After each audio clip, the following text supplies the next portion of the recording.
Rejoignez dès à présent la grande famille des abonnés de votre chaîne Sika TV sur les réseaux sociaux. Sika TV, le vrai visage de l'actualité en Afrique, est en direct et en replay sur YouTube.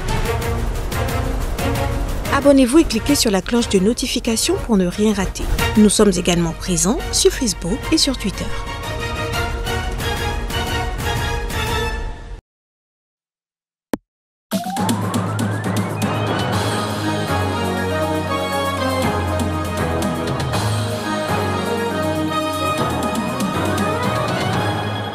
Dans les titres de l'actualité ce 11 août, les Zambiens doivent décider jeudi lors d'un vote qui s'annonce serré s'ils veulent réélire le président Edgar Lungu. Il sera face à son rival Hakainde Hichilema. Plus de 40 personnes, dont des civils et des militaires, ont perdu la vie dans les incendies qui ravagent le nord de l'Algérie, notamment en Kabylie. C'est ce qu'ont indiqué ce mardi les autorités.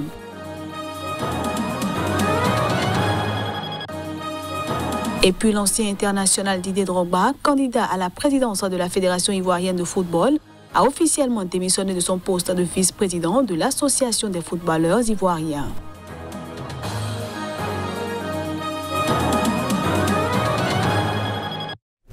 Merci de nous choisir pour vous informer à toutes et à tous. Bienvenue. Les Zambiens doivent décider jeudi, demain donc, lors d'un vote qui s'annonce serré, s'ils veulent réélire le président Edgar Lungu. Ce dernier est décrié pour sa politique économique défaillante et son intransigeance à l'égard de l'opposition. À quelques heures de la présidentielle, le Front patriotique, le parti au pouvoir en Zambie, a dit n'avoir aucun doute quant à la victoire du président Edgar Lungu. Il va remporter l'élection haut la main, a affirmé Antonio Mwanza, un porte-parole du Front patriotique. Compte tenu du leadership du président Edgar Lungu envers le peuple zambien, nous n'avons aucun doute que le président Lungu remportera les élections jeudi sans conteste. Il n'y aura pas de nouveau scrutin, rassurez-vous. Il n'y aura pas de gouvernement d'unité nationale non plus. Le président remportera l'élection haut la main. The president will win the elections outrightly. We expect that the losers of these elections from the opposition. Nous attendons des perdants de ces élections, les opposants, je veux dire, qu'ils soient assez magnanimes, assez patriotes pour accepter leur défaite. Et que si quelqu'un a des problèmes avec le résultat des élections, qu'il ne se trompe surtout pas d'option. Notre nation dispose de suffisamment de voix dans le système juridique pour contester le résultat de toute élection devant les tribunaux.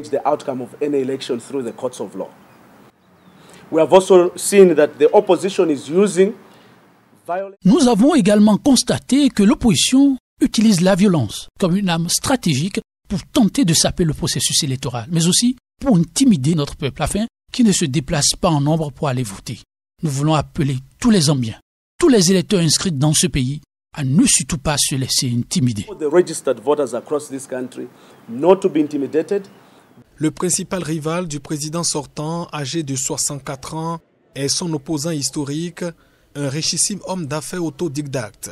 Hakainde Hichilema, âgé de 59 ans, s'est incliné de justesse à 2 reprises face à Lungu, réduisant même l'écart la dernière fois en 2016.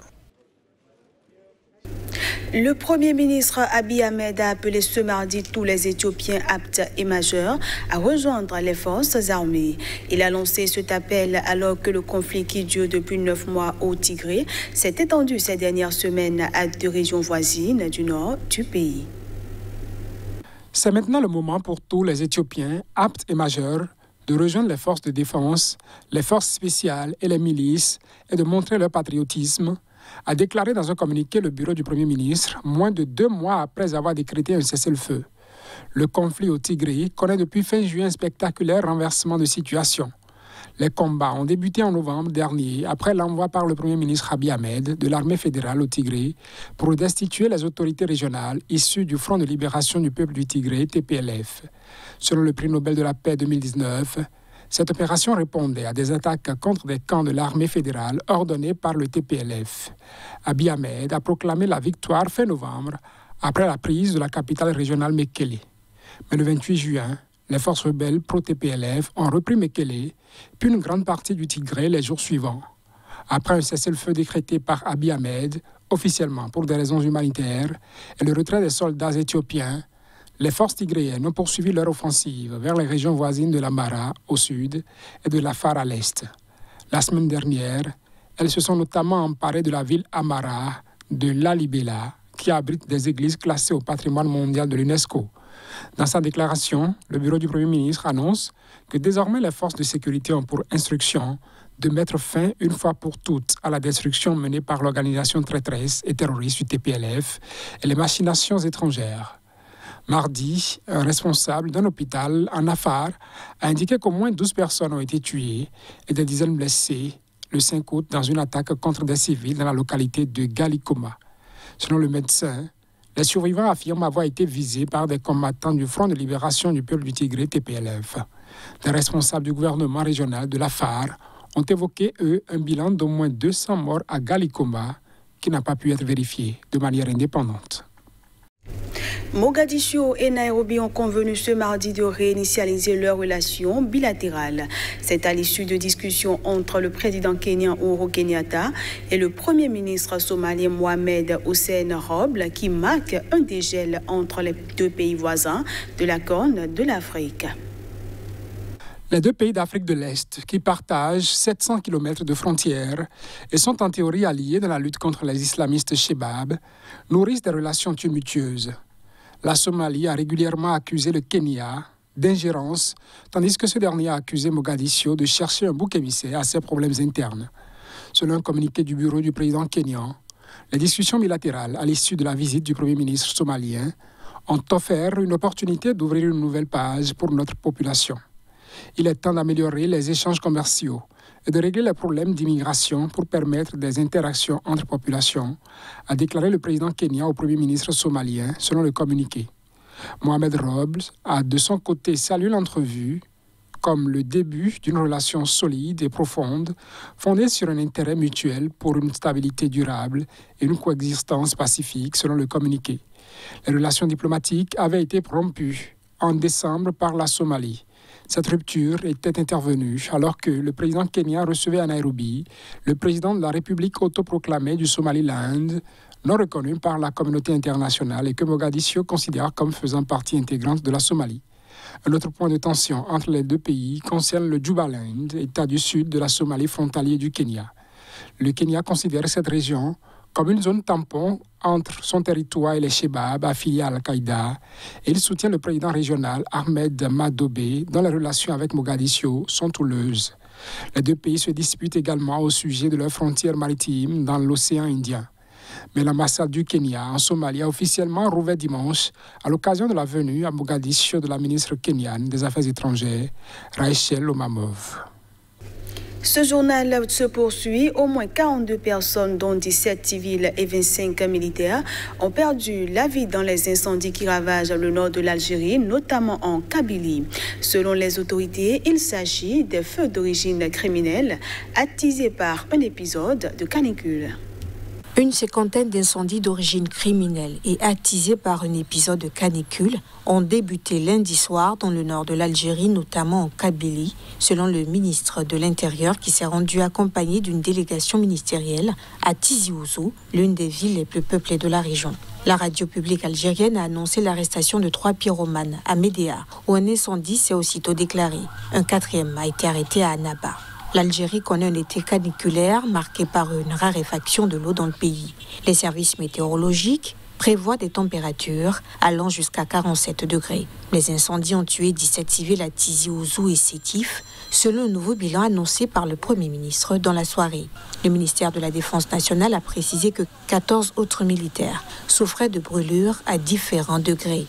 Leur intervention a permis de sauver des flammes 110 citoyens, hommes, femmes et enfants, selon un communiqué. Le président algérien Abdelmadjid Tebboune a présenté ses condoléances sur Twitter pour les 25 soldats tués en tentant de secourir des personnes.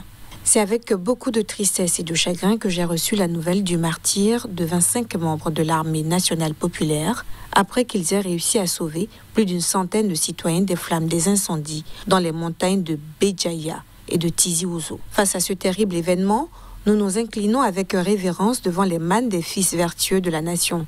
Mes condoléances à toutes les familles des martyrs, nous appartenons à Dieu et c'est à lui que nous retournerons, a écrit le président. Chaque année, le pays est touché par des feux de forêt. En 2020, près de 44 000 hectares de taillis sont partis en fumée.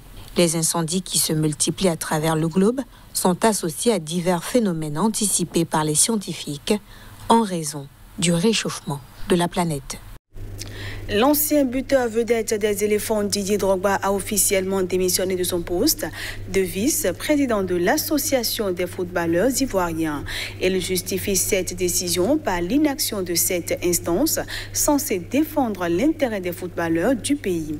Didier Drogba est, rappelons-le, le candidat de la présidence à la présidence de la Fédération ivoirienne de football. C'est dans une lettre ouverte à la presse que l'ancien international a annoncé sa démission de son poste de vice-président de l'Association des footballeurs ivoiriens et par la même occasion de son comité directeur. Pour Didier Drogba, la FI, censée pourtant les représenter et défendre leurs droits et leurs intérêts, est à l'arrêt, ne répondant pas aux besoins et aux attentes des footballeurs ivoiriens. La FI est dirigée par un autre ancien international, Cyril Domoro, qui soutient la candidature d'Idriss Diallo, l'un des deux adversaires de Drogba à la présidence de la FIFA.